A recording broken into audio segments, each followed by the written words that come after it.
Lizzo today is accused of weight shaming and creating a hostile work environment for these backup dancers. You're a bad boy. Lizzo is facing a lawsuit filed by 3 individuals who used to work for her. Ariana Davis, Crystal Williams, and Noel Rodriguez have accused her of sexual harassment and the creation of an hostile work atmosphere. The lawsuit was filed on Tuesday. The lawsuit filed by the performers states that Lizzo criticized and subsequently terminated a dancer due to their weight gain. Additionally, they assert that she exerted pressure on her dancers to engage in a sexual performance in Amsterdam.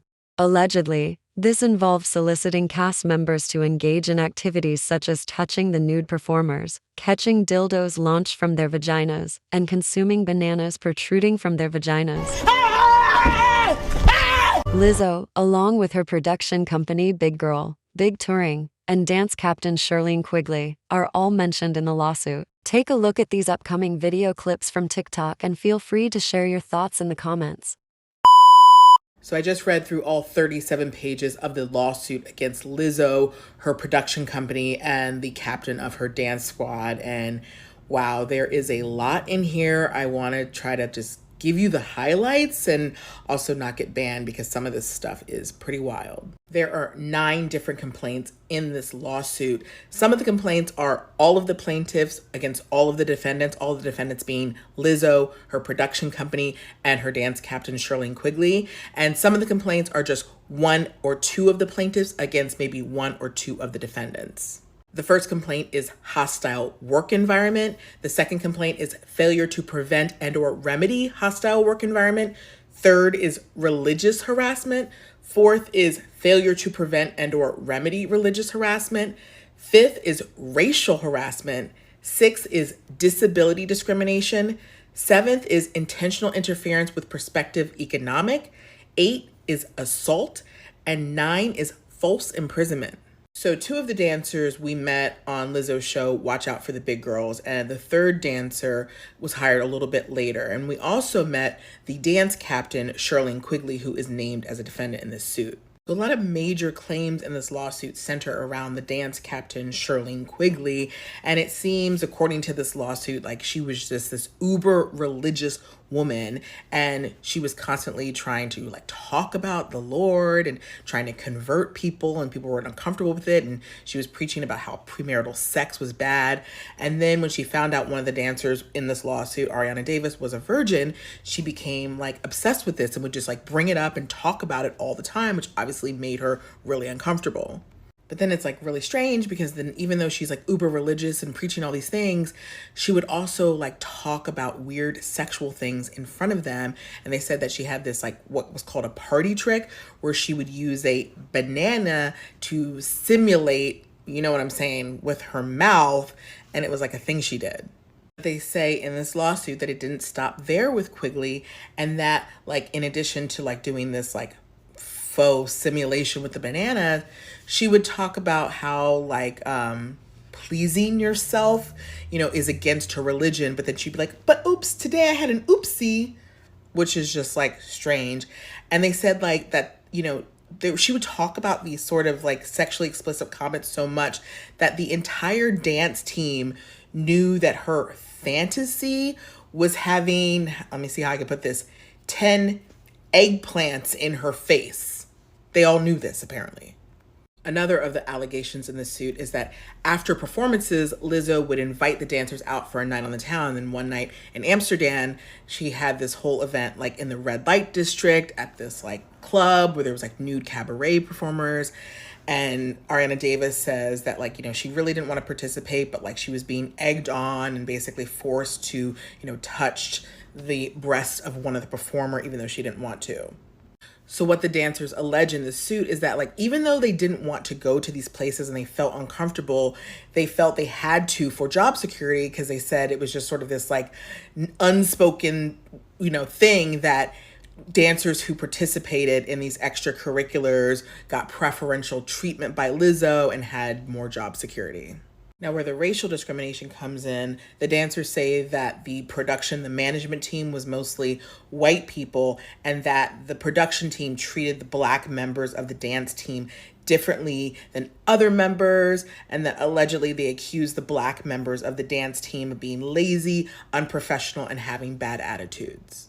So then, according to this lawsuit, they get back from the European part of this tour, and Lizzo's just like unhappy with all the dancers and says like, everyone has to re-audition and your jobs aren't safe. And if I don't like the way you audition, you're going to be fired. And that this audition allegedly turned into this 12-hour day where the dancers just felt like scared to even leave the stage or they were going to get fired. So the one dancer, Davis, said like she really had to use the bathroom, but was too scared. So ended up, urinating on herself. So then where the assault and false imprisonment comes in, so two of the dancers, Davis and Williams, were fired, and it was like kind of embarrassing how they did it. They kind of did it publicly. And the other dancer, Rodriguez, like didn't really like how that all went down. So she approached Lizzo and was like, I need to have a talk to you about how you handle the situation. And according to Rodriguez in this complaint, she said that Lizzo got really aggressive, approached her, cracking her knuckles, balling her fists, and exclaiming, "You're lucky, you're so effing lucky." And she says that she believes that Lizzo intended to hit her and would have done so if one of the other dancers hadn't intervened. And then the false imprisonment comes because Davis said that she had been accused of she had recorded a conversation that had happened, but she said that, she has this like anxiety disability where she can't really process it in the moment. She needs to record things and listen to it later. And the management team and Lizzo were like, you recorded this conversation, got mad. So when they fired her, they allegedly kept her in this room, went through her phone until they could see that she had deleted the file. There's still so much more to unpack with this lawsuit. And now I'm also seeing that other dancers are posting in their stories, sort of corroborating what the dancers in this lawsuit are saying and saying they had similar experiences. So I'm going to keep sharing more as I get more information. As I dig into the details of this lawsuit against Lizzo, Lizzo's production company, and the captain of the dance squad, there are two overarching themes that carry out throughout this entire complaint. One, the captain of the dance squad, Shirlene Quigley, allegedly was extremely pushy about her religious beliefs to the point that it made the other dancers extremely uncomfortable. And in addition to this pushy religious behavior, because she was their supervisor, there were times that she was allegedly acting very inappropriate and it went unchecked because she was their supervisor. And two, it seems that Lizzo's biggest mistake was blurring that line between, employer, employee, and friends. Some of the allegations in this lawsuit are that Lizzo or associates of Lizzo would invite the dancers to strip clubs, and there would be performers shooting bananas out of their hoo-has and the dancers would catch them, or they'd be asked to eat a banana out of places on the performers. All behavior that an employer should not be engaging in with their employee. That is reserved for your closest ride or die friends. Also, what's interesting as reading through this lawsuit is, we know Lizzo obviously as a celebrity, an online celebrity, and that's all we know about her. And it's hard to sometimes separate what is the real person versus what is the persona, because we don't know that. So for instance, one of the claims is about assault, and one of the dancers talked about how they confronted Lizzo after they didn't like how one of the other dancers was fired, and allegedly Lizzo got really mad, cracked her knuckles, balled up her fists, and that allegedly, there was going to be an altercation if one of the other dancers hadn't, broken it up. And what the dancer alleges is that as Lizzo was leaving the room, she threw up her middle fingers and yelled, "Bye, bitch." Now, we've all seen the viral videos of, Lizzo doing that. So it's easy for us to believe that could happen. But then it's also would an employer do this to an employee? It just seems so insane. But I think ultimately this is going to come down to just proof of what was reported and what was ignored by management. Another of the allegations made in this suit is that there was, a bus driver and, one of the dancers brushed past him and he said something like, "Oh, you can back that thing on up close to me." And they allegedly made complaints to the management team about how there was inappropriate behavior, but nothing was done. So if there was people at the top that were getting complaints and nothing was being done, this is where they're going to have real issues. Also, I want to address the fat shaming and body shaming that was being talked about, because obviously that was the most shocking part of the allegations that were coming out. Now, it's not included in the actual lawsuit because fat shaming isn't illegal, so they're not suing for that, but they do talk about it in the lawsuit. So there were no instances of like people, calling other people fat or anything like that. That didn't go down. But what happened is one of the dancers said that like she had been putting on weight and she noticed it and felt like that management and Lizzo noticed it and that they were inferring that, some of her issues could be related to that weight gain, but they never said it. It was all inferred. And then another allegation is that after one of the other dancers got fired, is that Lizzo, said, weight gain could be cause for termination. And the dancer alleges that she looked right at her and felt she was talking specifically about her. And while I've, heard of like weight gain being cause for termination, it's usually at a place like Hooters where you have to wear those specific uniforms. So I do think it was surprising, to hear that allegedly weight gain could be cause for termination in this instance. But again, we have to hear the other side of the story. There will be responses to this complaint. And so, maybe we'll see the bigger picture, but overall, it's still just really,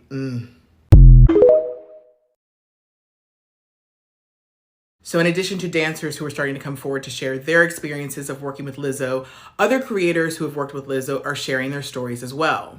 Sophia Allison says she worked on Lizzo's documentary for about 2 weeks before walking away. She says, I usually don't comment on anything pop culture related, but in 2019, I traveled a bit with Lizzo to be the director of her documentary. I walked away after about 2 weeks. I was treated with such disrespect by her. I witnessed how arrogant, self-centered, and unkind she is. I was not protected and was thrown into a shitty situation with little support. You can pause to read the rest of this, but then she followed it up with another story. She says, to be clear, since I've spoken out, I've had others privately share their very similar experiences, and I've also been affirmed by people who witnessed what I went through. Lizzo creates an extremely toxic and hostile working environment and undermines the work, labor, and authority of other Black and brown women in the process. Notice how the documentary ended up being directed by a cis white man. Sophia goes on to say, she is a narcissistic bully and has built her brand off of lies. I was excited to support and protect a Black woman through the documentary process, but quickly learned her image and message was a curated facade. I stand with the dancers and anyone who has had similar experiences working with her and her team. These working conditions are not okay. A makeup artist who also has worked with Lizzo also posted a story saying, I've seen that some folks have recently gone the route of suing a popular musician who they were employed by because of mistreatment. She says, I wasn't strong enough to move that way, but sometimes I wish I would have. I never wanted to be the squeaky wheel, but I'm still empowered tonight by those who are. She ended by saying, ego is a treacherous demon. Still no comment from Lizzo's camp yet, but I expect with all of these stories coming forward, a statement will have to come out sooner than later.